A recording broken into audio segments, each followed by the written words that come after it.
The Arizona sun cast long shadows across the cracked earth as Lora Wynn stepped onto the porch of her family ranch. At 32, the years of hard work and loneliness had carved faint lines along her face, yet her eyes remained sharp and steady, just as they had when she was a girl. She brushed aside a loose strand of chestnut hair escaping her practical bun and stared out over the wide, unforgiving land that had been both her burden and her refuge. 20 years had passed since that night, the one that changed everything. In the quiet hours before dawn, Lora could still hear the strained, shallow breaths of the Apache boy her father had carried home, half dead and bleeding from a bullet wound. She had been 12 then. Curious, frightened, watching from the dim corner of the kitchen as her parents fought to keep the boy alive, a child their neighbors would have let die without a second thought. "Lora," her mother had whispered, motioning her closer, "bring me more clean cloths." It had been the first time she had ever seen someone from the tribe up close. The boy couldn't have been more than 14, his dark eyes blazing with fever and fear. What struck her most wasn't his difference, but his youth, how small and breakable he seemed, despite the stubborn set of his jaw. For 3 weeks they hid him in the root cellar, nursing him back while Lora Wynn told the townsfolk they were fighting off a family illness. It was dangerous work. Tensions between settlers and the Apache were stretched thin as rawhide, with violence striking across the territory like sudden summer storms. "Why are we helping him, Pa?" she whispered one night as they changed the boy's bandages. Her father, a man who spoke little but carried convictions like stone, met her gaze evenly. "Because before we are white or Apache, American or anything else, we're human beings, Lora. And that matters more than any line men draw on a map." The boy spoke little as he healed, but his eyes never failed to find her whenever she brought water or food. She taught him a handful of English words. He showed her how to weave a small basket from creek reeds. They spoke mostly in gestures and half-formed phrases, building a fragile bridge between worlds that rarely met without bloodshed. On the night before he returned to his people, when his strength was finally enough to stand on his own, he took her hand in the dark of the cellar. "I am Kale," he said carefully, forming the English. "I will not forget. One day I return." She nodded solemnly, not truly understanding the weight of his words. "I'm Lora Wynn." He pressed something into her palm, a small carved stone eagle worn smooth by touch. By morning, he was gone, swallowed by the desert, like mist burning away at sunrise. Now, 20 years later, Lora curled her fingers around that same eagle, as she did every morning while surveying her land. Her parents were long gone, her father claimed by pneumonia. 8 years earlier, her mother following soon after, unwilling to remain in a world without him. The ranch had fallen to Lora, an unmarried woman, in a territory where solitude made you a target of suspicion, of gossip, and of men, like Vance Mercer, the neighboring rancher who never took kindly to a woman owning land. She endured drought hardship, his unwelcome interest, and the constant whispers that she was strange for choosing independence over marriage. The ranch wasn't prosperous, but it was hers, and she guarded it with the same quiet resolve that had lived in her father. "Wynn." The call came from the barn where Brig, the aging cowhand, who had served her father before her, pointed toward the open horizon.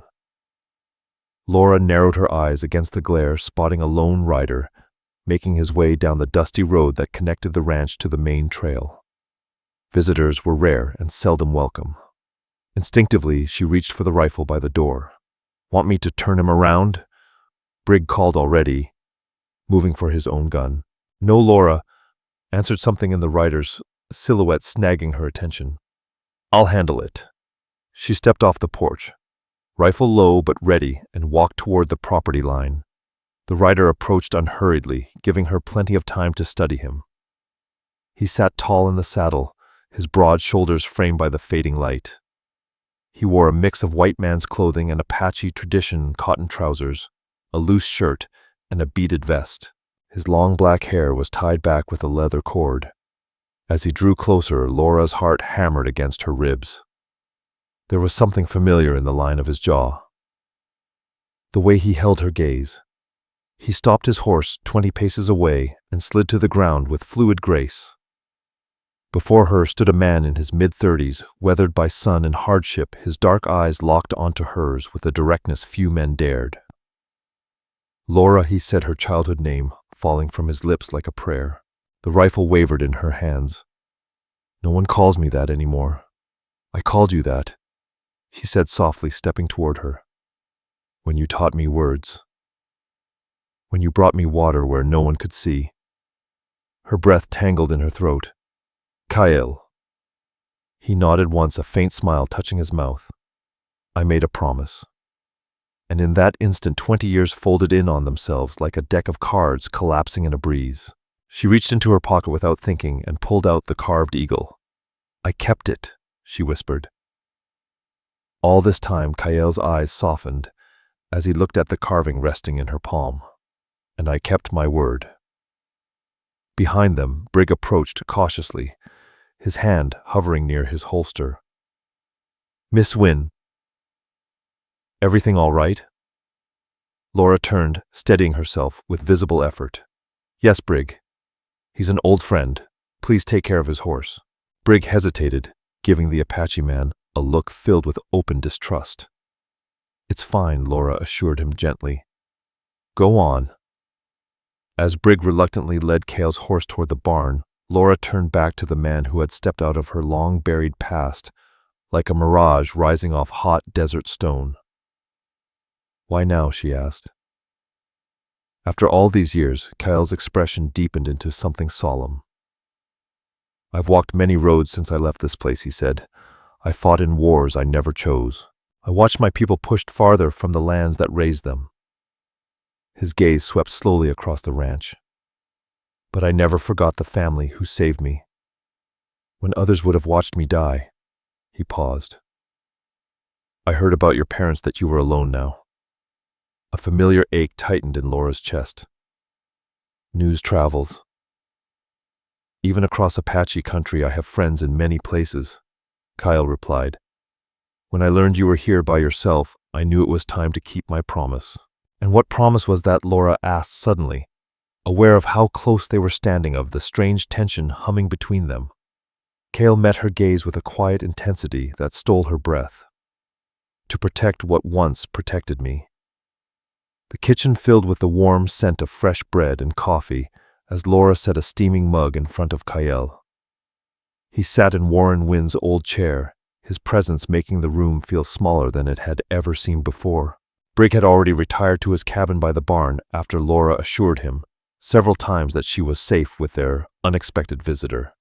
You've kept the house just as it was, Kyle said, his eyes scanning the wooden beams, the stone hearth, the worn table where he once sat as a boy, learning to hold a fork the Apache way. Some things changed, Lora said, taking the seat across from him. Others don't. She studied him openly now, the scars across his knuckles, the constant alertness in him, even at rest. You speak English well now, she said. A faint smile touched his lips. I had a good teacher. 3 weeks of lessons from a 12-year-old hardly counts as schooling, she teased. After I left here, I spent time at a mission school. Later, I worked as a scout for the army. Something flickered across his face, pain or regret, she couldn't tell. I learned a great deal from the white man's world. Lora frowned. You scouted for the army against your own people? Kyle's jaw tightened. The choices given to us were few. Fight and die. Surrender and starve on the reservation. Or try to walk between worlds. He held her gaze. I chose the path that kept me alive. The one that let me keep my promise. The weight of history settled between them, the brutal campaigns against the Apache. The names whispered with both fear and reverence, Cochise Geronimo, and the relentless push of settlers across stolen ground. And now Lora asked quietly, what path are you on now? My own, Kale said. I left the army 3 years ago. I've been living near the border, trading, hunting, moving between the white world and what's left of mine." Lora nodded, understanding what he didn't say, that he belonged fully to neither world anymore, shaped into something caught between both. "And you?" Kyle asked, his gaze softening as it traveled across her face. "You never married." Heat rose along Laura's neck. "No. There was the ranch after my parents passed, and She hesitated. "I never met anyone worth changing my life for." Outside, the wind picked up, rattling the shutters. The day was fading, the harsh Arizona sun sinking toward the jagged line of western mountains. "You should stay the night," Lora said suddenly, surprising even herself. "It's too late to ride anywhere else." Kyle studied her for a long moment, then nodded. "Thank you." As Lora prepared the small guest room, she tried to make sense of the storm of emotions rising inside her. The boy she had once tended in secret now stood in her home as a man quiet, disciplined, and strong in a way that unsettled something deep within her. She lay awake that night listening to the unfamiliar sound of another person moving inside her house. Through the thin walls, she could hear Kyle's footsteps pacing the guest room as restless as she was. Knowing he was just on the other side of the wall filled her with a strange mix of comfort and unease. Dawn came with roosters crowing and the first pale streaks of morning light stretching over the eastern sky. Lora rose early as always, only to find Kyle already outside splitting wood with precise, powerful swings, each movement steady and controlled. She paused in the doorway, watching the smooth, powerful rhythm of his shoulders beneath his shirt, the controlled force behind every swing of the axe. When he sensed her presence and turned, their eyes locked across the yard, and something sharp and electric passed through the space between them. An unspoken recognition, something older than years, stronger than the divide between their worlds. "You don't have to do that," she said as she approached. "I want to help," Kyle replied, setting the axe aside. "While I'm here." The unspoken reminder that his stay might not last lingered heavy in the air. "How long will that be?" Lora asked, trying for a casual tone she didn't quite feel. Before Kyle could answer, the rhythmic thud of approaching horses drew their attention toward the road. 3 riders came into view, moving with purpose toward the ranch house. Lora recognized the man in the lead at once, Vance Mercer, owner of the neighboring spread, and a man who had made his intentions toward both her and her land painfully clear over the years. "Trouble?" Kyle asked quietly, stepping closer beside her. "Possibly," Lora murmured. Vance Mercer. He had been circling her ranch like a buzzard for years. Mercer pulled up his horse, his eyes narrowing, the moment they landed on Kyle. The 2 ranch hands beside him, men with weathered faces and gun-roughened hands, spread out just enough to show they meant business. Morning Miss Wynn Mercer called, tipping his hat with exaggerated politeness. A big, well-fed man in his 40s, he carried himself like someone used to getting what he wanted. "Didn't know you had company," Mr. Mercer, Lora said coolly. "What brings you out this early?" Mercer's gaze never left Kyle. "Just being neighborly. Heard you might be having some trouble with your cattle. Thought I'd offer a hand." His smile didn't touch his eyes. "Seems you found help elsewhere." "He's an old friend," Lora said, evenly careful not to offer Kyle's name. "And my cattle are fine." "Friend, huh?" Mercer repeated the word, dripping accusation. "Didn't know you kept company with the local Indians, Miss Wynn." Kyle remained perfectly still, his expression carved from stone, but Lora felt the tension in him tight and ready. "I spend time with whomever I choose, Mr. Mercer," she replied sharply. "Now, if you'll excuse us, we have work to finish." Mercer's jaw twitched. "Be careful, Miss Wynn. Folks around here remember the Apache raids. Wouldn't want people getting the wrong idea about your associations." The threat curled blatantly behind every syllable. "Good day, Mr. Mercer," Lora said, dismissing him with a turn of her shoulder. With one last, lingering glare at Kyle, Mercer jerked his reins and rode off, his men close behind. "He'll be trouble," Kyle murmured as the riders disappeared down the road. "He's always been trouble," Lora sighed. "He wants my water rights, the creek that feeds his lower pastures." Kyle said quietly. And he wants you. Lora blinked, startled by his bluntness. Yes, she admitted softly, though not in any way that matters. A shadow crossed Kyle's face. Men like him take what they want. They don't ask. I can handle Vance Mercer, Lora said, though the confidence in her voice wasn't quite as solid as she wished. Kyle's gaze softened. I know you can, but now. You don't have to handle him alone. The simple truth wrapped around her like a warm quilt against a winter night. For so long she had stood on her own, shielding her land and her pride from men who wanted to claim both. To have someone beside her, someone who saw her worth, not her weakness, felt foreign and comforting. Why did you really come back, Kyle? She asked, voicing the question that had burned inside her since the moment he arrived.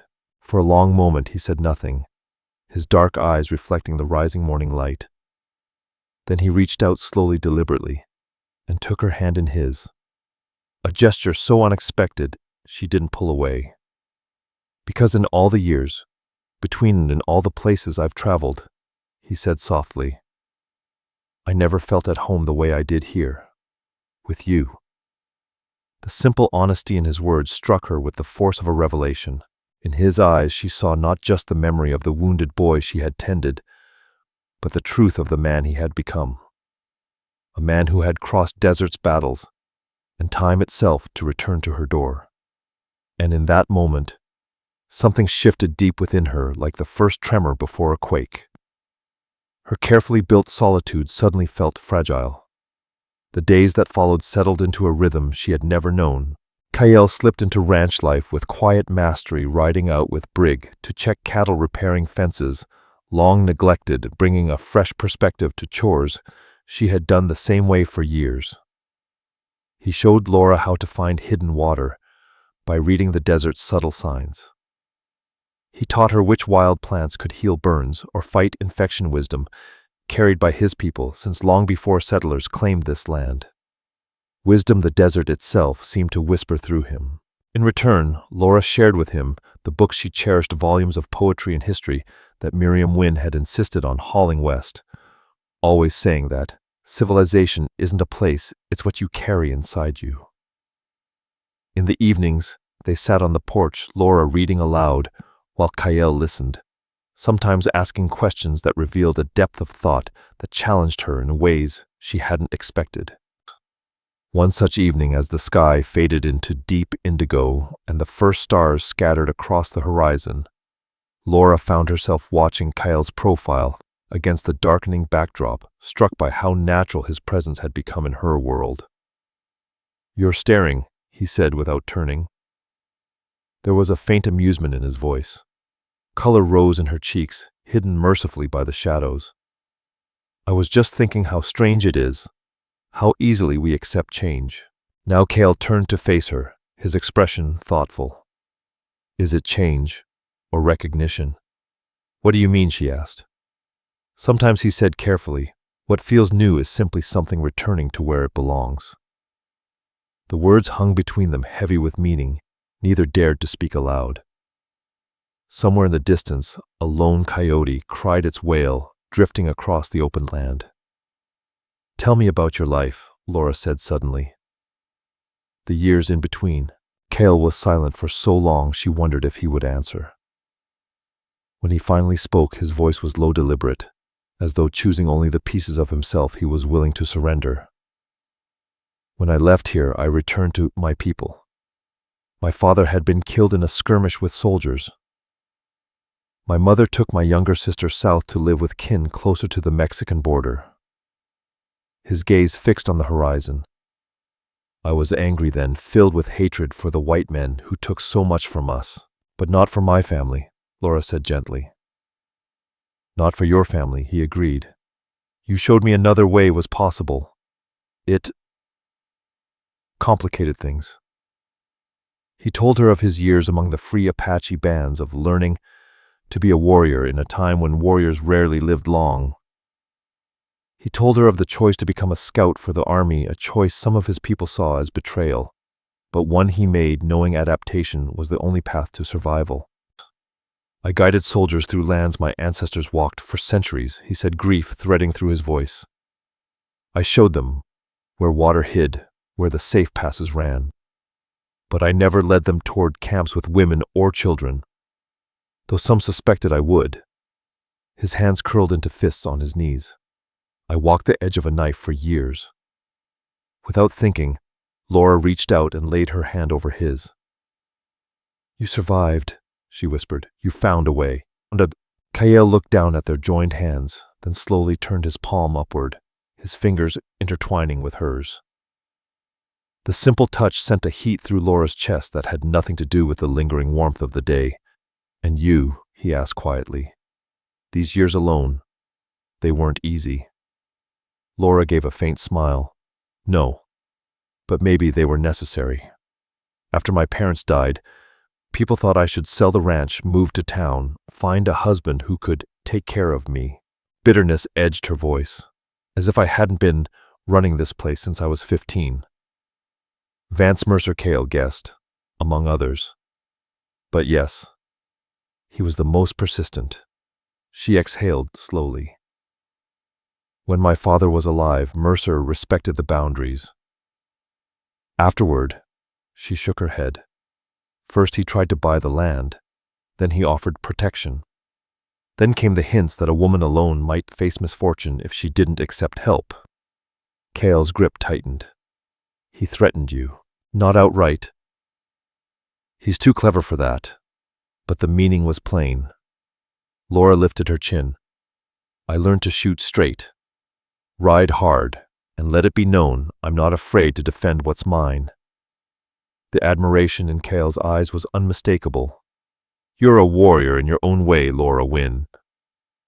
I did what I had to, she murmured. As did I, he replied. Maybe that's why we understand each other. Night deepened around them, the stars sharpening overhead.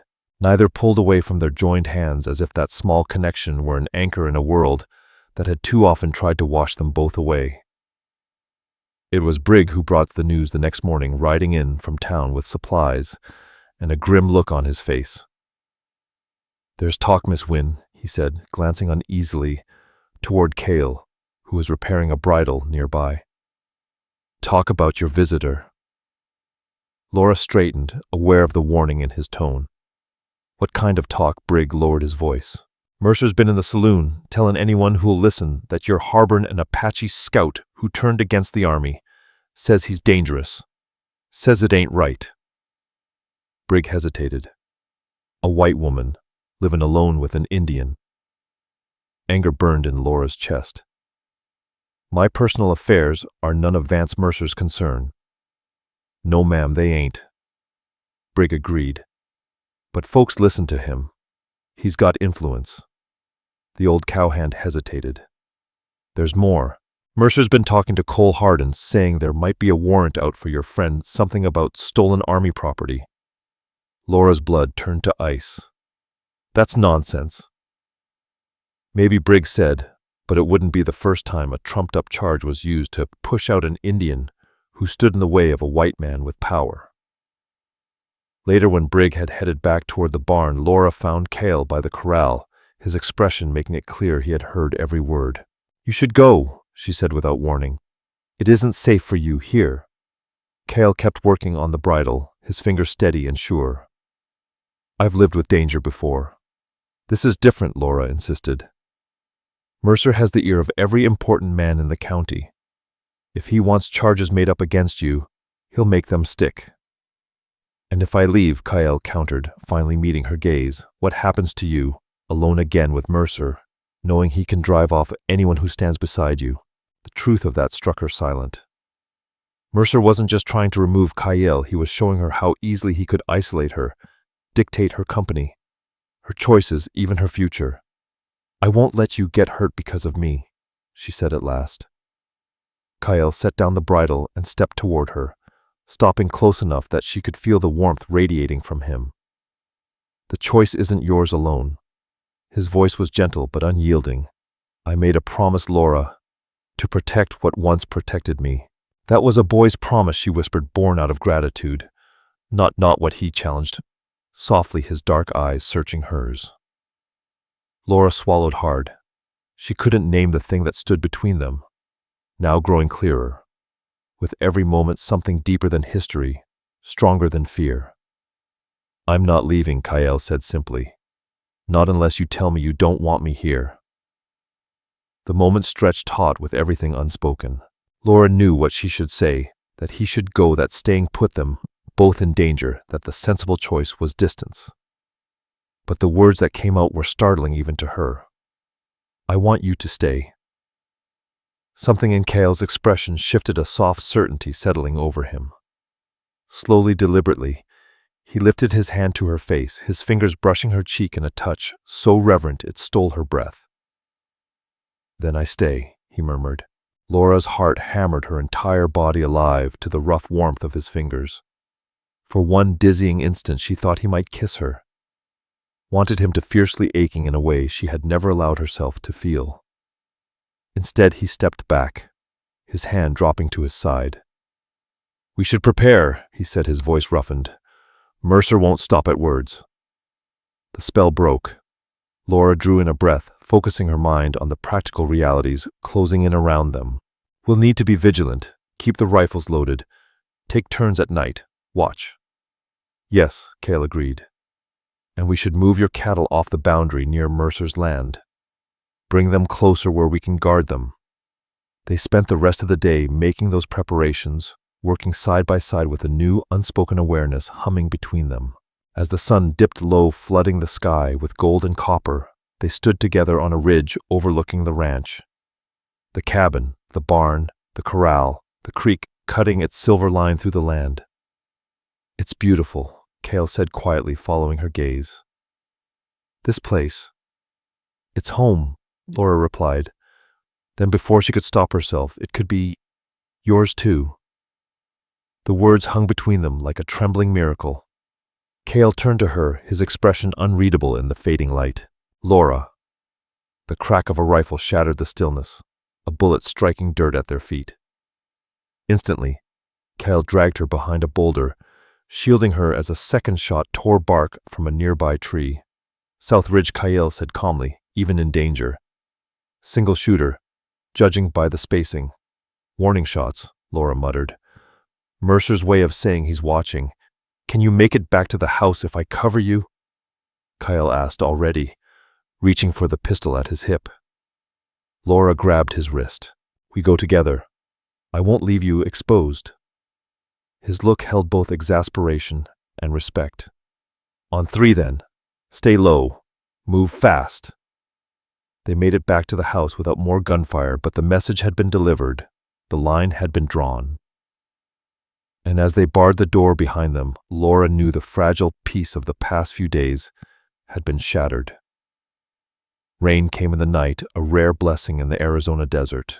It drummed against the roof, turning the thirsty ground into a slick of dark earth and shining stone. Lora sat by the kitchen window, rifle across her lap, watching the shimmering sheets of rain during her turn at watch. Cal entered quietly, a cup of coffee in hand, offering it to her without a word. Their fingers brushed as she took it. "All quiet?" he asked, settling across from her. "Yes." "Not even a coyote stirring in this rain?" Cale nodded, his gaze drifting toward the window. "Rain helps. It washes out tracks, makes it harder for anyone to slip close without us knowing." The simple, practical observation tugged Lora back to the reality pressing in around them, danger that had coiled itself around her life the moment he returned. Yet even now, she could not summon regret. "What will you do?" she asked suddenly, "when all this is over?" Kyle's eyes shifted back to her face, thoughtful shadows moving in their depths. "That depends. On what?" "On you," he said, plainly. "On what you want." The blunt honesty caught Lora off guard. Through the long years of isolation, she had trained herself not to want, at least not to admit wanting. Desire was a luxury she could rarely afford while fighting to keep the ranch alive. "I don't know what I want," she said quietly, the confession loosening something heavy inside her chest. For so long, it's only been about holding this place together, honoring my parents' memory. I never allowed myself to think about after. And now Cale asked gently. Lora set her coffee cup down, suddenly aware of the tremor in her hands. Now I find myself imagining things I shouldn't. Nothing is impossible, Cale murmured, leaning in just slightly. Only difficult. The rain thickened, drumming harder atop the roof, creating a cocoon of sound that sealed them off from the world outside. For the first time in a long while, everything beyond these walls felt distant, unimportant. There was only this two people sitting across a worn kitchen table under the soft halo of lamplight, finally speaking truths long buried. If I were to both stay, Kyle continued, his voice low, careful, if we were to build anything here together, it wouldn't come easy. There are folks who will never accept it. I've never taken the easy path, Lora said, lifting her chin to meet his eyes. Not once in my life. A faint smile touched his mouth. No. That's one of the things He stopped. Something unguarded flickered through his expression. One of the things I admire about you. The word he didn't say settled heavily in the air, love. The enormity of it pressed into the small kitchen, filling the space, filling her. When I was a boy here, Kyle said softly, his voice carrying the rhythm of memory. Your mother showed me a flower that blooms after the first rains. Small, easy to miss. She said, beauty finds a way, even in the hardest ground. His eyes held hers. What grows between us is like that flower, Lora. Unlikely, beautiful, strong enough to push through stone. Her throat tightened. She managed to whisper Kyle. But the sudden thunder of approaching horses tore through the night. Heavy hooves, many riders, moving fast. In an instant, the fragile moment shattered. Kyle rose in one fluid motion, gliding to the window with the grace of a hunter. 6 riders, he said grimly, armed. Lora snatched up her rifle, checking the chamber with practiced hands. Mercer wouldn't come himself. He'd send hired guns.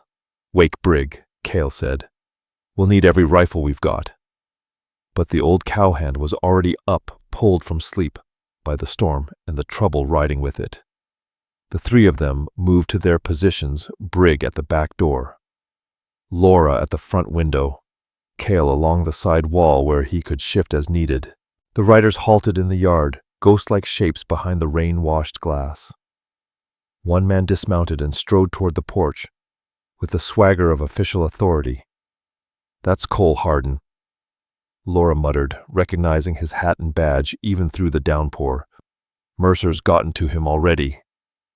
A sharp knock rattled the door. Miss Wynn, the sheriff called. This is Sheriff Hardin. I need a word with you, now. Lora shot one quick glance at Kyle. He nodded and melted deeper into the shadows.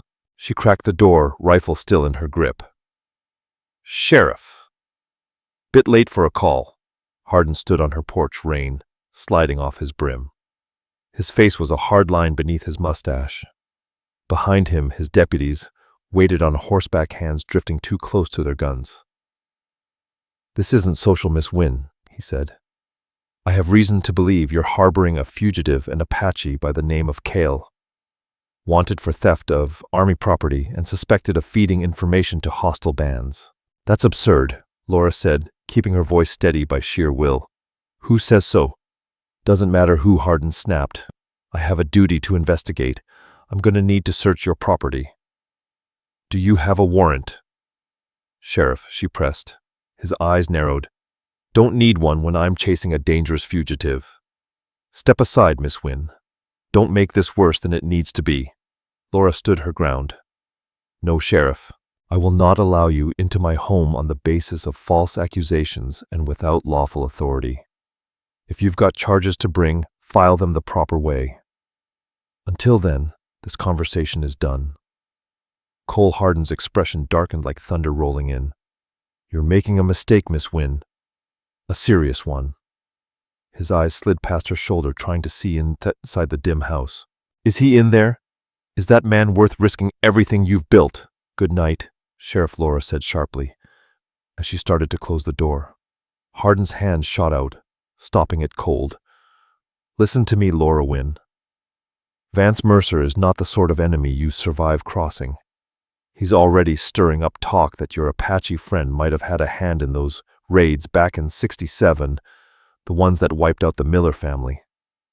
His voice dropped to a low, dangerous murmur. Folks around here don't forget. Won't take much to turn the whole county against you. From the shadows behind her, Cale stepped forward, letting the light reveal him. The threat is clear enough. Hardin, he said, his voice calm but edged with steel. Leave now, while you still leave with your dignity.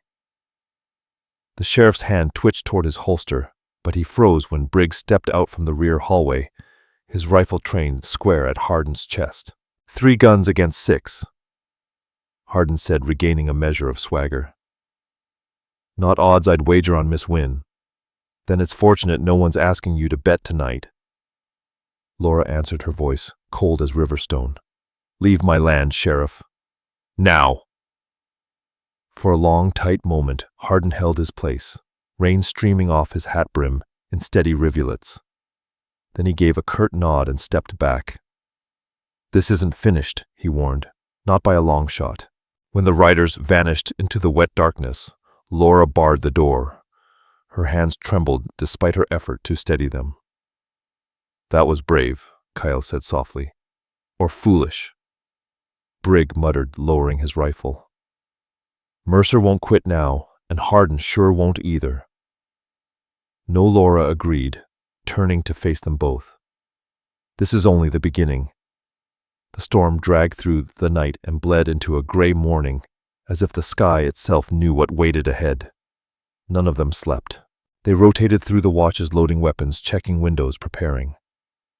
By mid-morning, the rain broke, leaving behind a land scrubbed clean and unsettled in its silence. Cale was the first to spot the riders, 5 men approaching from the open country to the east, rather than from town. Not Mercer's, he said, lowering the spyglass. Different horses, different riding. Briggs squinted beside him. Army, he said grimly. Those mounts are cavalry issue. Lora felt dread settle like lead in her stomach. If the army was here, this had spiraled far worse than she feared. How would they even? Mercer, Cale said, jaw tightening. He's calling in every favor he's got. The soldiers fanned out around the ranch house. Their Lieutenant Young's stiff-backed face worn by sun and duty, dismounted and strode up the steps with absolute authority. By order of Colonel, Garrison Commanding Officer at Fort Grant, he announced when Lora opened the door. I am here to apprehend the Apache scout known as Kyle, wanted for desertion and theft of military property. There are no deserters here, Lieutenant Lora said, fighting to keep her voice steady. Only a free man who finished his service years ago. The lieutenant's jaw didn't move. My orders are clear, ma'am. Please step aside. Before she could answer, Cale appeared at her side. I'll go with you, he said quietly. No violence is needed. Kyle, no. Lora's voice cracked thick with fear and disbelief. He looked at her, and the resolve in his eyes silenced her. It's the only way to keep you safe. I won't let blood stain your land because of me. These charges are lies, Lora shot back at the lieutenant. Fabricated by Vance Mercer. You know that. He's using you to take this land. Something flickered in the officer's eyes, doubt maybe, but his training held him rigid. My orders stand, ma'am. Kyle placed a gentle hand on Lora's shoulder. It will be all right, he murmured, though they both knew the promise was hollow. I've faced worse than false accusations. I'm coming with you, Lora said, suddenly, the decision ringing through her like a struck bell. I'll speak to Colonel Garrison myself. Miss Wynn. Briggs began, anxiety deep in his weathered features. Stay here, Briggs, she said firmly. Watch the ranch. I'll return as soon as I can. The ride to Fort Grant unfolded in a silence heavy as iron. Lora and Cale rode surrounded by soldiers who kept their hands near their guns, every man watching Cale, as if waiting for a reason to draw. Kyle sat tall in the saddle shoulders, squared, his pride untouched by the situation. Now and then, his eyes met Lora's across the space between them, sending her the kind of reassurance she wanted desperately to believe. Fort Grant rose from the desert like an iron declaration order forced upon wilderness. Squared-off barracks, parade grounds raked to precision, the flag snapping above the command post. As they passed through the gates, Lora felt the weight of every stare. A white woman riding beside an Apache captive, an image that didn't fit any rule these men lived by. Garrison was a man well into his later years, gray threading his temples, his uniform crisp enough to cut paper. He received Lora in his office with stiff courtesy, though his eyes were cool and measuring. "Miss Wynn," he said, motioning her toward a chair. "Lieutenant Rourke tells me you wish to speak about the Apache prisoner." "His name is Cale," Lora said, refusing to wilt beneath his formality, "and he is no deserter or thief. He completed his service honorably years ago." Garrison's face held steady. "We have reason to believe otherwise." Information from Vance Mercer. "No doubt," Lora shot back. "A man who wants Cale dragged off my land so he can force me into selling mine."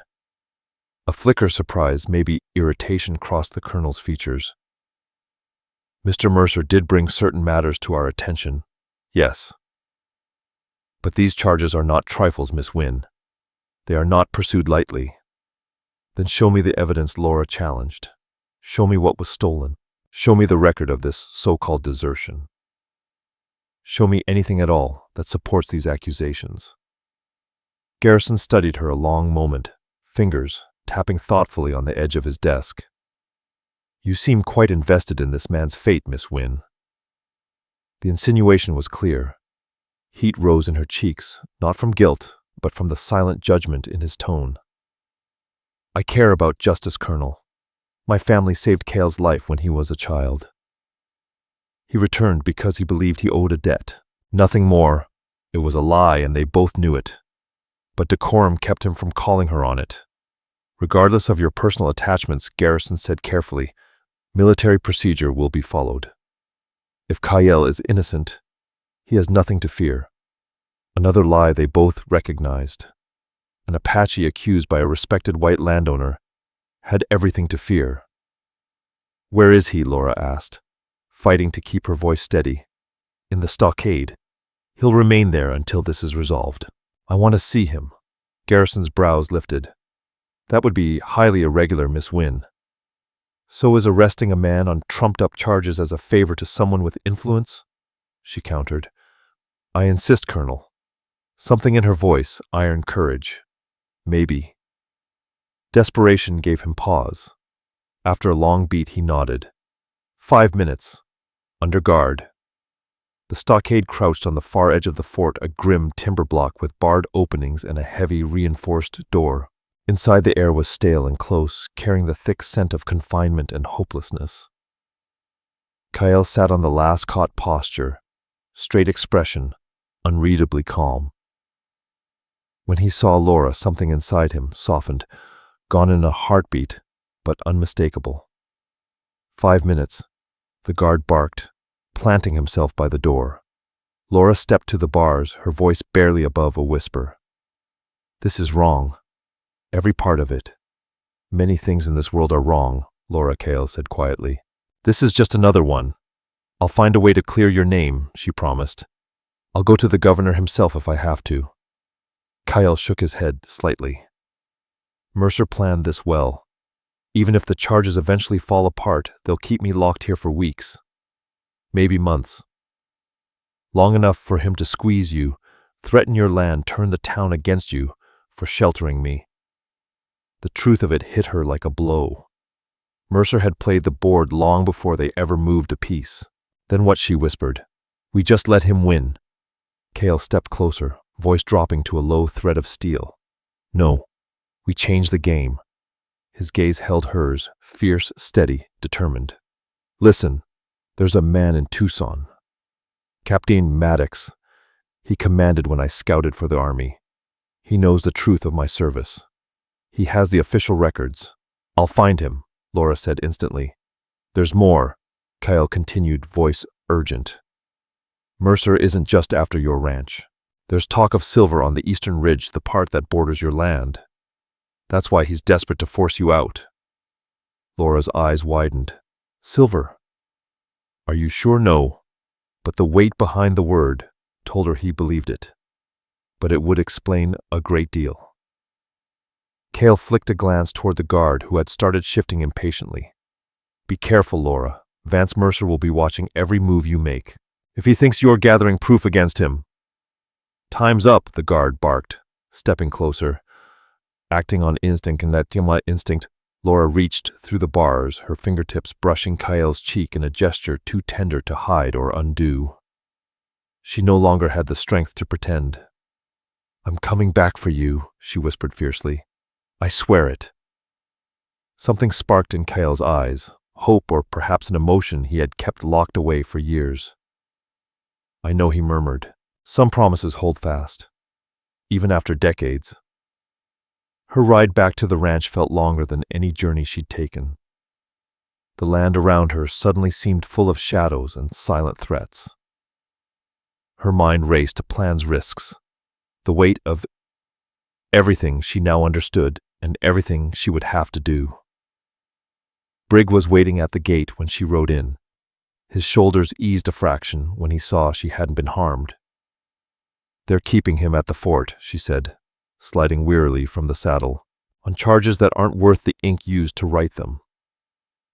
But truth doesn't matter right now. It's all part of Mercer's plan. Cut me off, leave me exposed. The old ranch hand nodded grimly. What do we do now? Miss Wynn. Lora straightened, a new steel settling inside her. Now, Brig. We fight back, every way we can. The days that followed blurred into hard-riding, long conversations and desperate maneuvering.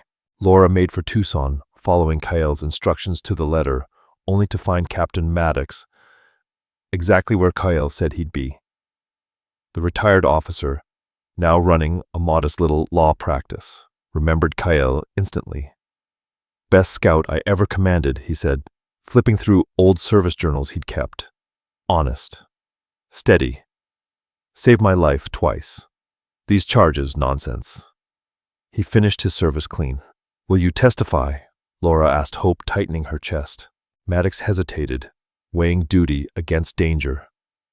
Going against the army isn't something a man does lightly. And if Vance Mercer is pulling strings... He let out a long, tired breath.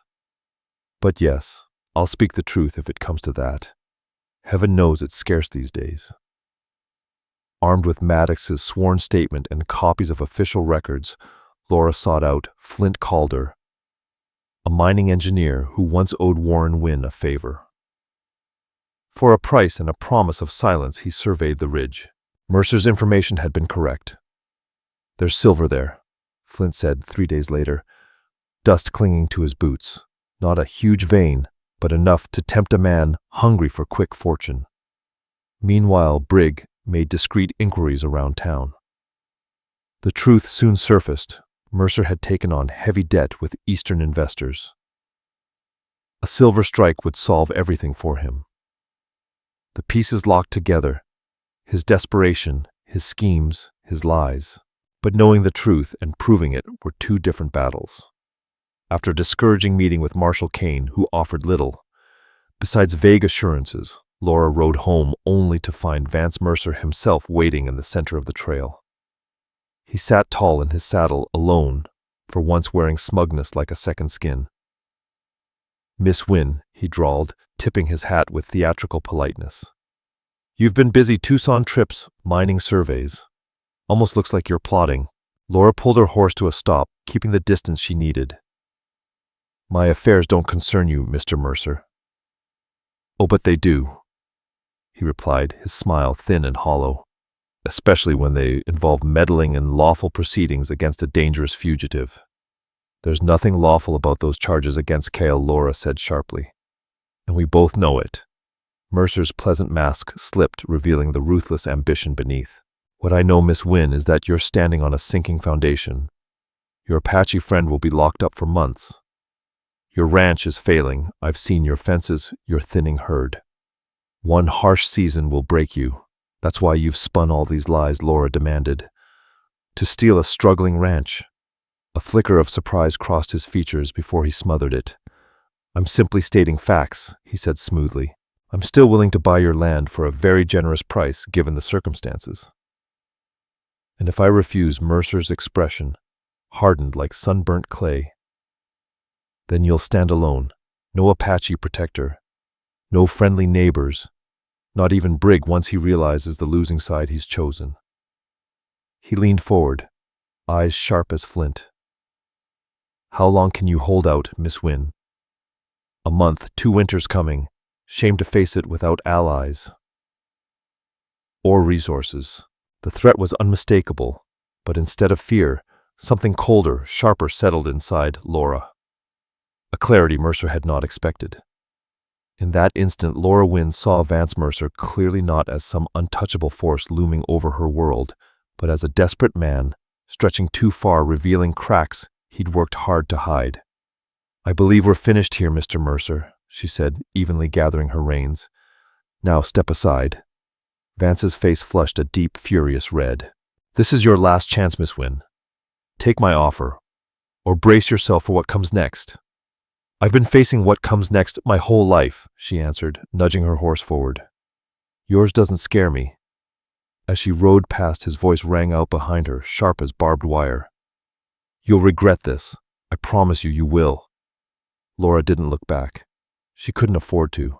There was too much work waiting, too many pieces to move, too many promises she meant to keep. The opportunity surfaced 3 days later. Colonel Garrison agreed to meet Captain Maddox and review the evidence regarding Cale's service record. And thanks to old connections Warren Wynn had forged years before, Lora managed to ensure Marshal Kane would be present as well, a neutral authority who could keep the meeting from being swallowed by military bias. The tension in the room was thick enough to cut. Maddox laid down sharp, clear documentation and spoke with a soldier's blunt honesty, while the accusations against Cale proved to be vague hearsay, bundled together by men willing to take Mercer's word over fact. This is troubling, Marshal, Kane muttered, studying Cale's discharge papers. Very troubling indeed. It appears a grave injustice may have taken root here. Colonel Garrison looked genuinely unsettled. I was unaware of Captain Maddox's records. Mercer's claims appeared credible given his position. And given that the accused is Apache, Lora added with unflinching precision. Garrison shifted in his seat, discomfort tugging at his stiff military composure. The situation is complicated, Miss Wynn. No, she countered. It's painfully simple. An innocent man is being held on charges woven by someone who stands to profit from his imprisonment. She laid out everything, the silver on her Eastern Ridge Mercer's debts, his escalating efforts to force her off her land. She delivered each fact clean and sharp as a blade, and by the time she finished, the truth stood undeniable in the quiet room. By the meeting's end, Colonel Garrison agreed to release Cale while the charges underwent formal review. A face-saving gesture everyone recognized as merely the first step toward dismissing them altogether. Marshal Kane, troubled by the whiff of corruption, promised a deeper look into Vance Mercer's dealings. The sun was brushing the horizon when Cale stepped through the fort gates free for the first time in weeks. Lora waited with both horses ready and her heart twisted as she took him in, leaner now, worn by confinement but unbroken. His eyes sought hers instantly. Words weren't needed. Not anymore. He simply reached for her hand, steady, certain a touch that said more than any declaration could. Let's go home, Lora whispered. The word hung between them, heavy with everything it meant, belonging future shared ground. Cale's fingers closed around hers, warm and resolute. Yes, he said softly. Home. They rode side by side beneath the rising stars, the Arizona expanse unfolding before them like an unwritten chapter. Trouble still waited out there. Mercer wasn't finished. Prejudice wasn't gone, and the world would not suddenly grow kind. But with truth between them, and trust blossoming into something far stronger. The road ahead felt less like a burden and more like a horizon they would take on together. As the warm glow of the ranch house came into sight, Kyle reached inside his coat and withdrew the small carved eagle Lora had once given back to him before his arrest. "In my people's teachings," he said quietly, his voice blending with the deepening dusk the eagle carries, messages between earth and sky, between all that has been and all that will come. He opened his palm, offering it to her once more. This little carving carried our promise across years. Now it will watch over what we build. Lora took the eagle, but her hand didn't let his go. Instead, she wove her fingers through his ancient instinctive, the joining of two lives, shaped by hardship and stubborn hope. "What we build," she echoed, certainty anchoring her voice. Together, the ranch house glowed ahead, its windows bright and welcoming. Riding toward it side by side, Lora knew with absolute clarity that whatever storms waited beyond the horizon, they would face them not as rescuer and rescued, not as two people divided by past debts, but as equals bound by a love forged through survival, remembrance, and choice. The tale of the wounded Apache boy and the girl who helped save him had completed its long arc. Now a new tale was beginning, one they would write hand in hand beneath the same vast Arizona sky that had once watched them drift apart and now welcomed their long-awaited return. In the end, it wasn't merely a promise kept. It was a destiny fulfilled, two souls finally finding home in each other, in a land that demanded courage, in a time that required defiance, and in a love strong enough to outlast the desert itself. Spring arrived early that year, cloaking Arizona in wildflowers, a rare blessing for a story that had finally come into bloom. On the Wynn Ranch, though some folks around the territory had begun calling it the Wynn-Kale Ranch, the quiet truth was that such a partnership between a white woman and an Apache man lived more in the day-to-day reality than in any written record. The creek ran full and sure, feeding ground that had endured too many years of dust and lean seasons. Lora Wynn stood on the porch, watching as Kale guided a circle of Apache children through the early lessons of tracking. The youngsters' families, slowly settling along the distant edges of the land, followed each of Kale's gestures. With fierce concentration, their brows furrowed in effort as they learned skills that tied them to who they were. The settlement had grown in cautious steps after Vance Mercer's downfall. The inquiry into his dealings had uncovered not only the silver swindle, but a long-standing chain of coercion and fear that finally cost him the influence he had abused for years. Once his grip weakened, and with the quiet backing of captains, Maddox now wearing a judge's badge, in the territorial court, Lora and Kyle set out to build something no one had dared before, a place where displaced Apache families could regain dignity and safety. It was never simple. Trouble came from neighbors who muttered about betrayal, from cowhands who didn't want change, from men who saw cooperation as a threat to their own thin hold on power. The pastor in town refused to marry them outright, forcing them to travel to Tucson, where a kinder-minded minister agreed to perform a ceremony many whispered was unlawful or worse. And the challenges hadn't vanished. They still faced wary glances in town, the occasional broken fence or slashed saddle, and the constant burden of proving their vision was not rebellion, but a different kind of future. Yet unexpected allies stepped forward too. Brigg remained loyal through every hardship. Marshal Kane, impressed by their grit and honesty, lent his support when others stayed silent. Even Lieutenant Rourke, the same officer who once placed Kyle in irons, now visited from time to time, bringing news and supplies drawn by the idea that coexistence didn't have to mean defeat. Laura's smile warmed as one of the children, a sharp-eyed girl of 7 named Mika, pointed out a faint track that every other child had missed. Kale gave her a small nod of approval, and pride bloomed across the girl's face. Watching the moment between her husband and the child, Lora felt the weight and wonder of all they had built. Not just a home, but a refuge where old wounds might finally begin to close. Kale looked up and met her gaze across the yard. Even after months of marriage, that look still had the power to steal her breath, a quiet recognition forged from a bond that began in childhood mercy and had grown into something as enduring as the desert stone. He spoke a few soft words to the children who scattered toward their homes with the untamed energy of youth. Then he crossed the yard toward her steps, steady and familiar. Without speaking, he reached for her hand, their fingers linking in the simple gesture that had become their shared promise, their unspoken truth. "You're smiling," he murmured, his own grin easing into place. "I was thinking about promises," Lora replied. "The ones we've honored." "And the ones still waiting?" Kyle asked gently, reading her easily the way only he could. In the quiet days, since his release, through each stone of the life they were building, they had come to know one another in ways deeper than words. "And what sort of promise is on your mind now?" he asked, warmth threading through his voice. Lora turned fully toward him, taking both his hands. "The promise of new life," she whispered. "Of family, of—" Kyle's eyes widened just barely as her meaning settled over him. "Lora," he breathed, his voice breaking at the edges. "Are you certain?" She nodded, her heart trembling with equal parts joy and fear. Their child would face hardships neither could fully shield them from.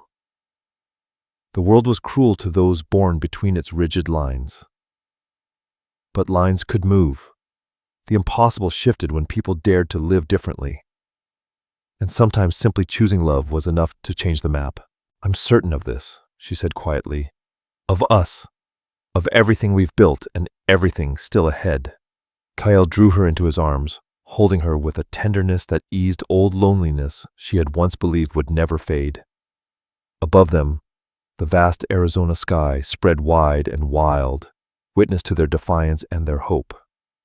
"Then we make this promise together," he whispered against her hair, "as we've made every promise before." As the sun dropped toward the western ridge, stretching long golden shadows across the land they had fought to keep, Lora let her eyes close. She allowed herself for the first time to picture a future, not as something to fear, but as a gift set carefully in their hands. A future born from a vow made long ago between a wounded Apache boy and a soft-hearted girl who couldn't have imagined the road ahead. Some promises altered a life, some loves refused to die, and some stories, even in the harsh grit of the frontier, found endings not only happy, but righteous and hard-won. In the settling twilight, with the first stars trembling awake above their home, Lora and Kyle stood on the threshold of that future, held fast by vows kept and vows yet to be forged. Proof that even in a divided world, two hearts could still carve out a place called home. Thank you for riding with us through this journey. If this story moved you even a little, don't forget to subscribe, like, comment, and share. Your support keeps these tales alive. And before you wander off, another powerful story waits at the end of this video. Click it and let yourself be swept into another emotional frontier tale you won't soon forget. All stories are created for entertainment purposes and may include fictional elements or dramatized interpretations inspired by historical settings. We use AI tools, voiceover visuals, scripts as creative assistants. However, all content is reviewed, refined, and edited by humans to ensure emotional authenticity and storytelling quality. We fully comply with YouTube's policies regarding AI-generated content and do not use any deepfake techniques or misleading recreations of real individuals. All visuals and supporting materials are properly licensed. Sharing, re-uploading, modifying, or distributing any part of this content in any form requires written permission. We appreciate your support and respect for original creative work.